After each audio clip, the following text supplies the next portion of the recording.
갈등이라고 하는 단어에 대해서 어원을 좀 찾아보면요, 갈이라고 하는 단어는요, 칡나무 갈이라고 하는 거고요, 등은 등나무 등이에요. 칡나무와 등나무, 꼬이는 나무들이에요. 칡나무는요 시계 반대 방향으로 돌고요, 등나무는요 시계 방향으로 돌아요. 그러면 그 두 나무가 합쳐지면 어떻게 될까요? 꼬일 대로 꼬이는 모습이 바로 갈등이라고 이야기하는 거죠. 그래서 우리가 인간관계를 떠올릴 때 이 갈등이라고 하면 정말 그 꼬이고 꼬인 모습들을 떠올리며 합니다. 이러한 갈등의 모습 여러분 어떻게 해결하십니까? 우리의 상황이 얽히고 설킨 상황이라고 하면 여러분들 손쉽게 떠올릴 수 있는 방법이 있어요. 가장 쉬운 방법은 도끼로 그 나무를 찍어버리는 겁니다.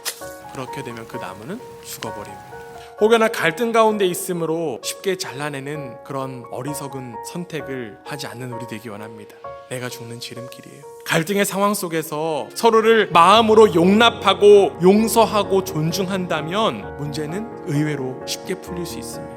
하지만 감정의 대립이 오래되고 지속되고 또한 서로를 용납하지 못한다라고 하면 그 꼬임은 심해질 수밖에 없어요. 그렇기 때문에 오늘 본문에 지금 사도 바울도 이 갈등 속에 있는 두 여인에게, 두 지도자에게 이렇게 이야기하고 있는 거예요. 주 안에서 같은 마음을 품으라.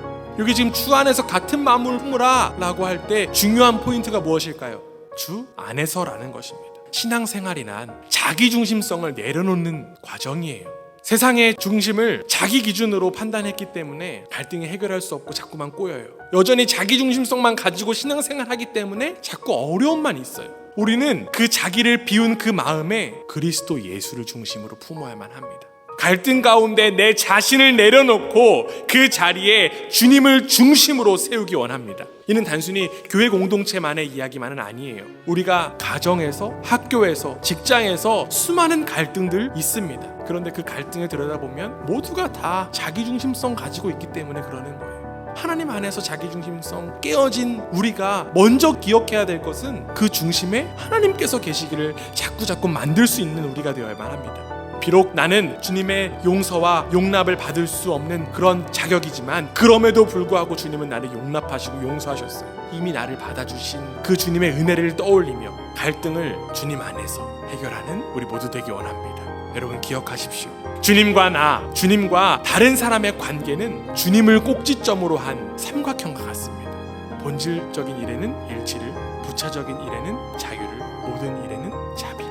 이 가르침의 방점은 마지막 문장인 모든 일에는 자비로라고 하는 것에 있습니다. 나를 향한 그 주님의 사랑과 자비를 기억하면서 다른 이들을 향해서 자비의 마음을 품고 하나님 나라를 향해서 함께 한 걸음 한 걸음 나아가는 우리 그라치 반석교회가 되기를 간절히 소망합니다.